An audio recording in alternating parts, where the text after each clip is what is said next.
এখন সবাই আমরা সেভাবে মেনে নিয়েছি। বৈধ সরকার তো নির্বাচিত সরকারই বৈধ হয়। এখন নির্বাচিত হয়নি, কিন্তু আবার হাইকোর্টে একটা ডক্টর অফ নেসেসিটিতে তাকে এই সময় ওনারা কাজ করার জন্য পারমিশন দিয়েছে, আমরা এগ্রি করেছি, সেই জন্যই বৈধ।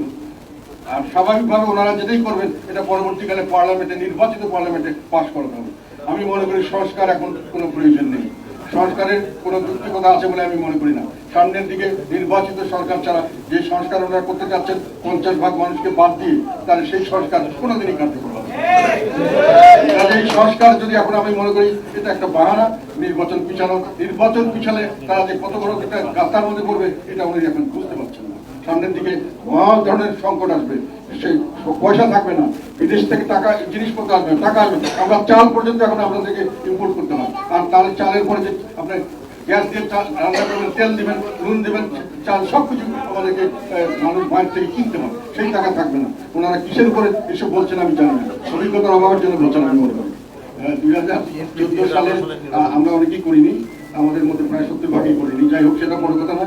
বিজেপি তখন স্থানীয় সরকার নির্বাচনগুলো করেছে, 2018 সালের নির্বাচনে সব দলীয় অংশগ্রহণ করছে, 2024 সালে আমরা নির্বাচনে যে কোনো কারণে স্পেশাল কারণে আমাদেরকে যেতে হয়েছে, বা ওটা কোনো বেআইনি কাজ নয়, এটাতে দোষর হয় না। এটা আমি আমার দল যদি সিদ্ধান্ত নেয় আমি নির্বাচন করবো, নির্বাচন করতেই পারি, এটা আমার পার্টির করা যাবে। আমি তো কোনো আইন ভঙ্গ করিনি, আমি কারো লোকের কোনো ক্ষতি করিনি, এবং আমরা নির্বাচনের আগেও নির্বাচনের পরে সমানভাবে বর্তমান সরকারের আমরা সমালোচনা করছি, এগুলো এখন পর্যন্ত রেকর্ড আছে। আমার চেয়ে কঠোর সমালোচনা এবং নির্বাচন ঠিক মতো হয়নি এর ব্যাপারে বিশদ বর্ণনা, শুধু বক্তৃতা নয়, লেখায়। এই যে গ্যাস সেক্টরের দুর্নীতি, এই যে বিদ্যুৎ সেক্টরের দুর্নীতি, সবগুলো সবচেয়ে কঠিনভাবে, এবং বিভিন্ন জায়গায় যে ডেভেলপমেন্ট ওয়ার্কের দুর্নীতি, এই যে পদ্মা সেতুর দুর্নীতি, এগুলো যেভাবে আমরা তুলে ধরেছি, এটা হচ্ছে আমি মনে করি তার চেয়ে বড় কাজ আমাদের দায়িত্ব জনগণের প্রতি এর চেয়ে বেশি কেউ পালন করে।